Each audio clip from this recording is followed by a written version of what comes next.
Does Monday at the office feel like a storm? Not with Microsoft Copilot. That feeling when Copilot gets everyone up to speed instantly? It's sunny again. When Copilot simplifies complex data so your teams can act, that sun's shining on a beach. And when Copilot uncovers hidden insights, you're on that beach with your people, and you find buried treasure. That's Microsoft Copilot. Learn more at Microsoft.com/AI for all.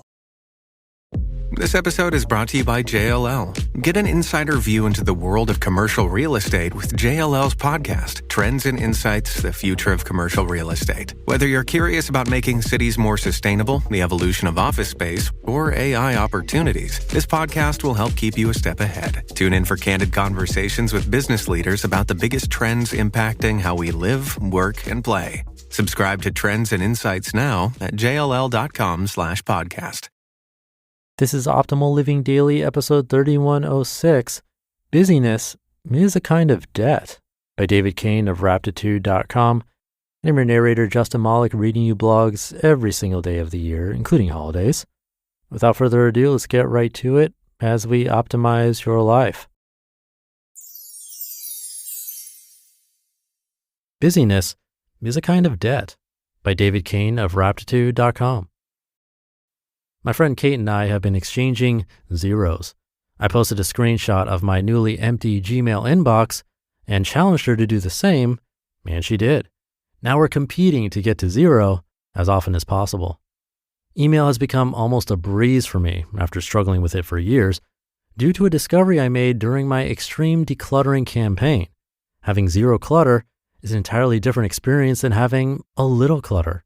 The psychological effect of reducing any type of mess to zero is profound. It feels like a noisy fan has shut off. Now I love the feeling of being at zero, and I never want to be far from it. Every neglected possession, unanswered email, or open browser tab is like a little hook in your brain.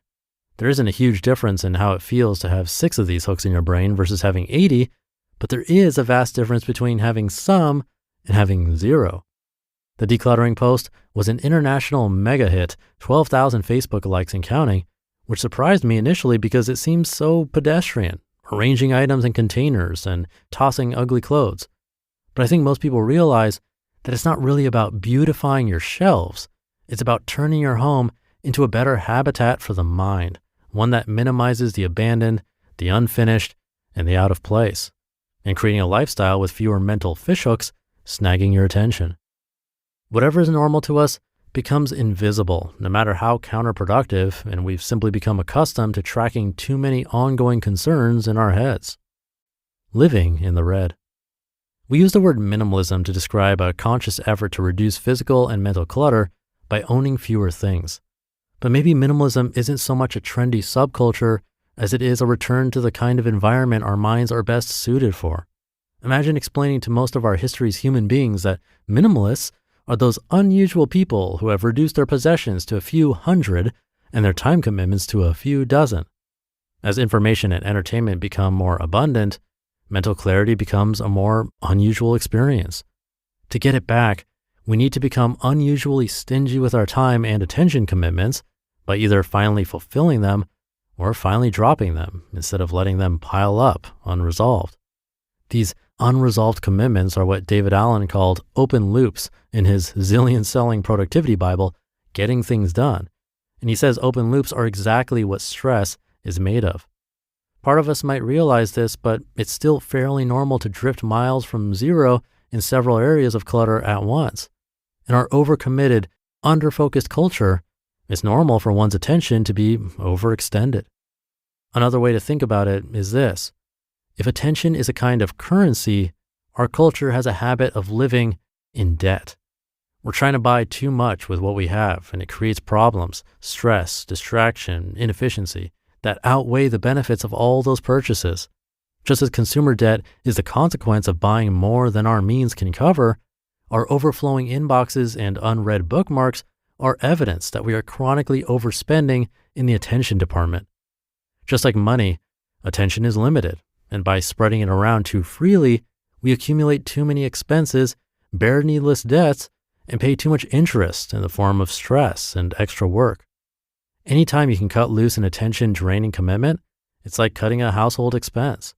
Cutting out your weekday morning Reddit surf might be like canceling cable. You think it's a solemn sacrifice until you do it, then you wouldn't go back to it even if it were free. Paying it off.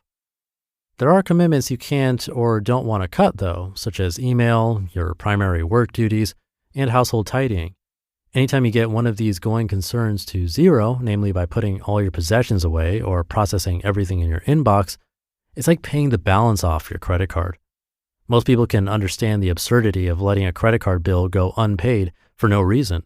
The bill never shrinks with time, it only grows, while the value of what you bought with it remains the same, regardless of what you end up paying. Yet we don't have the same efficiency with our attention. We often let the house get messy enough that it takes a whole weekend to get it back to zero, or let the email pile up until you need to prefix every reply with an apology. It seems like keeping your inboxes and household clutter, which is essentially a different form of inbox, close to zero is way too much work for most people to manage, but it is always less work. After all, the work either has to be done eventually anyway, and the sooner you do it, the less there is of it, or it doesn't have to be done at all. Of course, you can't always be at zero. You may have gotten a new email while hearing this, but there is something to be said for always living close to it. I'd rather stay up till midnight getting everything to absolute zero at least once a week than just get close enough occasionally, never achieving the clarity and confidence that only appears at zero. To live near zero, however, you have to get there in the first place, just as you have to pay off your debt before you can attempt to live debt-free. For household clutter, this means doing KonMari or some other structured decluttering. And for email, it means sitting down with a pot of coffee and going through it all until you see the empty box. The idea of attending to our commitments sooner rather than later obviously isn't a new one, but framing it as getting to zero has made my routine work much more attractive. After years of hating email and tidying, I'm actually enjoying them both because the sweet bliss of reaching zero is always so close.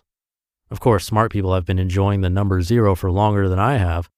Kate Flanders realized that while she bookmarked websites all the time, she never looked at her bookmarks, so she deleted them all and never looked back.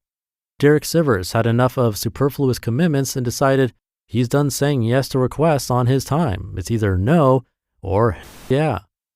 I had a conversation with Jonathan Varechia a few weeks ago about managing time and attention better, and he introduced me to the beauty of the number zero as a value to live by. He's aiming for all sorts of zeros: zero phone notifications, zero unbacked up files, zero desktop clutter, as well as keeping his home looking Airbnb ready. Procrastinatory habits have a certain comfort, but they can't compete with the liberating feeling of zero. I'm happily in love with zero, and I would crawl over hot coals to stay close to it. Doing the better, healthier thing always seems to come down to forgoing short-term rewards for bigger, longer-term rewards. But what's so brilliant about the staying near zero approach is that it's driven by its powerful short-term reward. What is within reach is too good to pass up. Cleaning up a big mess is much more of a grind than cleaning up an equivalent quantity of small messes. Putting away the first few of 100 out-of-place books, garments, and papers is never very fun, but doing the last few is always glorious. The solution seems so obvious now. Always be doing the last few. You just listened to the post titled, Busyness is a Kind of Debt by David Cain of Raptitude.com, and I'll be right back with my commentary. Look, payday's awesome, but running payroll, calculating taxes and deductions, staying compliant, that's not easy. Unless, of course, you have Gusto. Gusto's payroll and HR services can make it a little easier. Gusto was designed for you, the small business owner. They take the pain out of running a business by automatically calculating paychecks, filing payroll taxes, setting up open enrollment. Gusto takes it all off your plate. But that's not all. Time tracking, health insurance, 401k, onboarding, commuter benefits, offer letters, access to HR experts. You get the idea. With Gusto, you can focus on the joy of running your business just like you always wanted to. It's what we use here. It's super easy to set up and get started. And if you're moving from another provider, Gusto can transfer all your data for you. It's no surprise 94% of customers are likely to recommend Gusto. 94. Here's the best part. Because you're a listener, you get 3 months totally free All you have to do is go to gusto.com/old. Again, that's gusto.com/OLD. I'm telling you, you're going to love Gusto. Get started today. Dreaming of a better sleep? Tossing and turning is not your destiny. And Ollie is here to help. Ollie invites you to sink into sweet, sweet slumber to improve your mental and physical health and overall wellness. More than just melatonin, Ollie's ingredients help you unwind your mind for a delightfully dreamy drift off. Sleep is on the way at Ollie.com. That's OLLY.com. Thank you to David. He mentioned an article towards the end there, a favorite among some listeners of this podcast, and a bunch of authors I've read have referred to it. The article is titled, "No More Yes, It's Either Yeah or No" by Derek Sivers. I narrated that one way back in episode 44, so you can check that out. Now, personally, I love getting to inbox zero. It just feels so nice to have everything in there cleaned up. And I think he's right. Maybe there are other places in life where we can do that same thing and have that same feeling, or as he says, paying the balance off. And maybe there are systems you can put into place that help keep you closer to zero. Like he mentioned his friend who is aiming for lots of zeros, including 0 unbacked up files and 0 phone notifications. Well, I'd argue you can simply turn phone notifications off for most apps because they're completely unnecessary and they just take your attention away. Or for backing up files, you can use a service that backs up files for you automatically. And that's what I do, actually. So why not make your job that much easier? Just a little recommendation, but in any case, hopefully this one inspired you to get to zero with something in your own life. But that should do it for today. Thank you for being here and getting this podcast to zero by listening to this episode. Have a great rest of your day, and I'll see you tomorrow where your optimal life awaits.